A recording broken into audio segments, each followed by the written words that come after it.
রানী take Bangla চ্যানেলের পক্ষ থেকে তোমাদের সবাইকে স্বাগতম।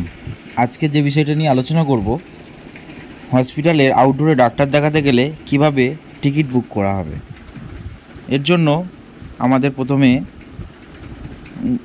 গুগলের যে হসপিটাল ওয়েস্ট বেঙ্গলের ওয়েবসাইটটি আছে সেই ওয়েবসাইটে চলে আসতে হবে। এই ওয়েবসাইটের লিঙ্ক আমি আমার ডিসক্রিপশান বক্সে দিয়ে রাখবো। তোমরা চাইলে আমার ডিসক্রিপশান বক্স থেকে ডাইরেক্ট এই পেজে আসতে পারো। এরপর আমাদের যেটা করতে হবে, একটা ভ্যালিড মোবাইল নাম্বার এখানে বসাতে হবে। এই ভ্যালিড মোবাইল নাম্বারটা বসিয়ে ভেরিফাই বলে একটা অপশান দেখতে পাচ্ছ, এই ভেরিফাই ক্লিক করে একটা ওটিপি আসবে। ওটিপিটা আমরা এখানে বসিয়ে দেবো, দিয়ে আমরা এখান থেকে সাবমিট করে দেবো।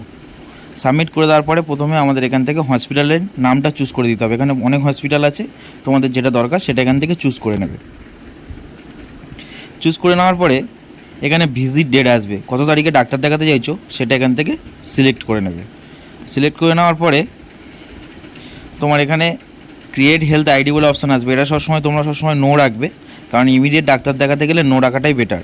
এরপরে পেশেন্টের নাম বসাবে, তারপর জেন্ডারটা সিলেক্ট করে নেবে। তার পেশেন্টের মোবাইল নাম্বারটা অটোমেটিক শো হবে, যেহেতু ওটিপি দিয়ে করেছি।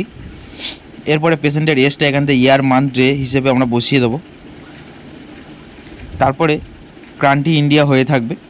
এরপরে স্টেটটা আমাদের ওয়েস্ট বেঙ্গল রাখবে, ডিস্ট্রিক্টটা এখান থেকে সিলেক্ট করে নেবে। এখান থেকে আগে স্টেটটা ওয়েস্ট বেঙ্গলই থাকবে, এখান থেকে ডিস্ট্রিক্টটা সিলেক্ট করে নেবে। তারপরে এখানে পুলিশ স্টেশন আপনি চাইলে দিতে পারেন, না চাইলে নাও পারেন। এখানে যেহেতু রেজিস্টার নেই তাই দেওয়ার দরকারও নেই। এরপরে এখান থেকে তোমরা তোমাদের অ্যাড্রেসটা পুরো বসিয়ে দেবে, ভিলেজ, পোস্ট, পিএস এরমভাবে বসিয়ে দেবে। তারপর পিনকোডটা বসিয়ে দেবে, পিনকোডটা বসিয়ে দেবে। তারপর এখানে আধার নম্বর চাইলে দিতে পারো, নাও দিতে পারো, সেটা তোমাদের ব্যাপার। তারপর এখান থেকে ওপিডিটা সিলেক্ট করে নেবে, তোমরা কোন ডিপার্টমেন্টে ডাক্তার দেখাতে চাইছো। তো আমি এখানে আইটা সিলেক্ট করে নিচ্ছি, আমি চোখের ডাক্তার দেখাতে চাইছি, তো চোখটা আমি সিলেক্ট করে নিলাম। আইটা সিলেক্ট করে নেওয়ার পরে এখানে এরকম একটা অপশান দেখাবে যে আমি যে ডেটটা সিলেক্ট করেছিলাম সেই ডেটে কোন কোন ডাক্তারবাবু অ্যাভেলেবেল আছে। এইগুলো মোটামুটি সব ঠিকঠাক দেখে নেওয়ার পরে আমরা সেভ বলে যে বাটনটা আছে এই বাটনে ক্লিক করে দেবো। সেভ বাটনে ক্লিক করে দেওয়ার পরে আমাদের সামনে এরকম একটা পেজ চলে আসবে। এটাই হলো আমাদের যে আউটডোরে ডাক্তার দেখাবো সেই আউটডোরের প্রেসক্রাইব কিংবা টিকিট, যেটা ওখানে লাইন দিয়ে করতে হতো সেটা আর লাইন দিয়ে করার দরকার নেই, নিজের বাড়িতে বসে নিজের মোবাইল দিয়েই করতে পারবে। তো আজকের ভিডিওটা এই পর্যন্ত। ভিডিও যদি ভালো লেগে থাকে ভিডিওতে একটি লাইক করে দেবেন ও চ্যানেলটিকে সাবস্ক্রাইব করে দেবেন।